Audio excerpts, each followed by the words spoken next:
రాకాలోకంకి స్వాగతం. ఈ కంటెంట్ మీకు నచ్చినట్టయితే లైక్ చేయండి, మీ బంధుమిత్రులకి షేర్ చేయండి. ఇప్పటివరకు సబ్స్క్రైబ్ చేసుకోకపోతే సబ్స్క్రైబ్ బటన్ని నొక్కండి, అదేవిధంగా బెల్ ఐకాన్ని కూడా నొక్కండి. మిత్రులారా,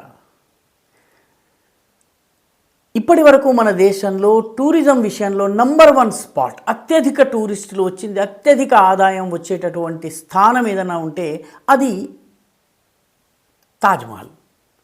ఏ దేశ విదేశాల నుంచి ఎవరొచ్చినా సరే తాజ్మహల్కు వెళ్ళాలి అని చెప్పి తాజ్మహల్ ఈ దేశంలో నంబర్ 1 టూరిస్ట్ అట్రాక్షన్గా మారింది. అయితే 2024లో తాజ్మహల్ యొక్క రికార్డు బద్దలైపోయింది. ఈ సంవత్సరము పర్యాటకుల సంఖ్య విషయంలో తాజ్మహల్ 2వ స్థానానికి తోసేయబడింది. మొదటి స్థానంలో అయోధ్యలో బాలరాముని మందిరము, ఇది మొదటి స్థానానికి వచ్చింది. 13,55,00,000 మంది 2024లో అయోధ్యను దర్శించారు. కేవలం అయోధ్యే కాకుండా అక్కడ ఉన్నటువంటి రాముల వారి ఎగ్జిబిషన్ని చూశారు, సరయూ నది యొక్క సుందరీకరణం చూశారు, అయోధ్య నగరంలో ఉన్నటువంటి ఇతరేతర మందిరాలను దర్శించారు. మామూలుగానే ఎక్కువగా ఉన్నటువంటి తీర్థయాత్రికుల సంఖ్య ఈ ప్రాణప్రతిష్ఠతో మరింత పెరిగింది.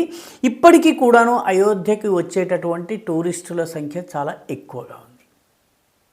కాబట్టి అయోధ్యలోని బాలరాముడు తాజ్మహల్ని 2వ స్థానానికి నెట్టేశాడు.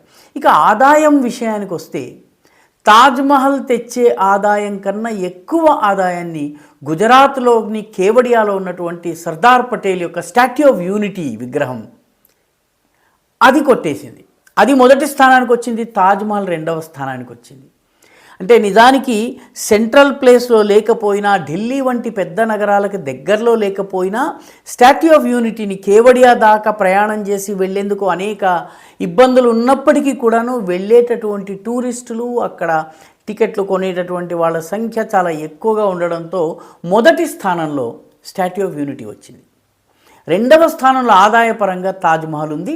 జనసంఖ్య పరంగా మొదటి స్థానంలో అయోధ్య ఉంది, 2వ స్థానంలో తాజ్మహల్ ఉంది. విదేశీ పర్యాటకుల దృష్ట్యా చూసినట్టయితే మాత్రం తాజ్మహల్ ఇప్పటికీ కూడాను 9.5 లక్షల మంది విదేశీయులు తాజ్మహల్ని సందర్శించారు. కాబట్టి తాజ్మహల్ విదేశీ పర్యాటకుల విషయంలో నెంబర్ 1లో ఉంది. ఇప్పటికీ కూడా విదేశీ పర్యాటకులకి ఇండియా అంటే తాజ్మహల్ అంటే ప్రపంచంలోని 7వ వింత అన్నటువంటి భావనే ఉంది. అయితే ఈ సంవత్సరం గమనించినటువంటి ఒక ప్రత్యేకమైనటువంటి ట్రెండ్ ఏంటంటే, విదేశాల నుంచి వచ్చే వాళ్ళు ఈసారి మథురకి, బృందావన్కి, కాశీకి, అయోధ్యకి కూడా పెద్ద సంఖ్యలో వెళ్తున్నారు. అంటే ఈ దేశంలో ఉన్నటువంటి స్పిరిచువల్ టూరిజం నానాటికి బలపడము, ధార్మిక టూరిజం పెరగడం అనేది కనిపిస్తోంది. మొత్తం మీద విదేశాల నుంచి వచ్చే వాళ్ళలో కూడా భారతీయ మూలానికి చెందిన వాళ్ళందరూ కూడా ఈ మందిరాలను ప్రత్యేకంగా దర్శించుకునేందుకు కాశీ కారిడార్, ఉజ్జయిని కారిడార్, అదేవిధంగా మధుర, బృందావన్, అదేవిధంగా మిగతా అయోధ్య వీటన్నిటిని కూడా దర్శిస్తున్నారు. బౌద్ధులు, ప్రపంచంలో ఉన్నటువంటి బౌద్ధులు చాలా పెద్ద సంఖ్యలో గయకి, మిగతా ప్రాంతాలకి వస్తూనే ఉన్నారు. దానితో పాటు ఉత్తరప్రదేశ్లోని కుషీనగర్కి కూడా వస్తున్నారు. దీంతో కుషీనగర్ ఇంటర్నేషనల్ బుద్ధిస్ట్ సర్క్యూట్లో స్థానాన్ని సంపాదించుకుంది. అయితే ఈ మొత్తము టూరిజంకి సంబంధించి అధ్యయనం చేస్తే కనిపించేటటువంటి అత్యంత ఆసక్తికరమైనటువంటి విషయం ఏంటంటే, ముఖ్యమంత్రి యోగి ఆదిత్యనాథ్ అనుసరిస్తున్నటువంటి ప్రొయాక్టివ్ పాలసీల కారణంగా ఉత్తరప్రదేశ్కి మొత్తము సంవత్సరమంతా కలిపి చూసినట్టయితే వచ్చినటువంటి టూరిస్టుల సంఖ్య భారత జనాభాలోని మొత్తం జనాభాలో 1/4వ వంతు, 47 కోట్ల మంది, 47,60,00,000 మంది టూరిస్ట్ ఫుట్ఫాల్స్ ఉత్తరప్రదేశ్లో వచ్చినాయని చెప్తున్నారు. అంటే ఒకే వ్యక్తి మథురకి వచ్చి అక్కడి నుంచి ఆగ్రాకి వెళ్ళి ఉండొచ్చును, ఆగ్రా నుంచి ఈ రకంగా ఒక్కొక్క దేవాలయ లేదా ఒక్కొక్క తీర్థస్థానం, ఒక్కొక్క టూరిస్ట్ స్పాట్లో ఫుట్ఫాల్స్ లెక్క కనుక తీసినట్లయితే మొత్తం టూరిస్టుల సంఖ్య జనవరి టు సెప్టెంబర్ 47 కోట్లు ఉంది. ఆ తర్వాత లెక్క ఇంకా మనకి రాలేదు. కాబట్టి ఉత్తరప్రదేశ్ దేశం మొత్తంలోనే అతిపెద్ద టూరిస్ట్ అట్రాక్షన్గా చేయడంలో యోగి విజయం సాధించారు. అంటే ఉత్తరప్రదేశ్లో ఈ కాశీ కారిడార్ కావచ్చు, మిగతా అనేక డెవలప్మెంట్స్ కారణంగా అయోధ్య కారిడార్ కావచ్చు, వీటి వల్ల వచ్చేటటువంటి వాళ్ళ సంఖ్య పెరుగుతోంది. దీనివల్ల ఉత్తరప్రదేశ్ ఆదాయం కూడా చాలా పెద్ద ఎత్తున పెరుగుతోంది. వారణాసికి 6,20,00,000 మంది వచ్చారు. అదేవిధంగా మథురకి 6,80,00,000 మంది వచ్చారు. ప్రయాగ ఎక్కడైతే కుంభమేళా జరగబోతుందో అక్కడ 4,80,00,000 మంది వచ్చారు. మీర్జాపూర్కి 1,18,00,000 మంది వచ్చారు.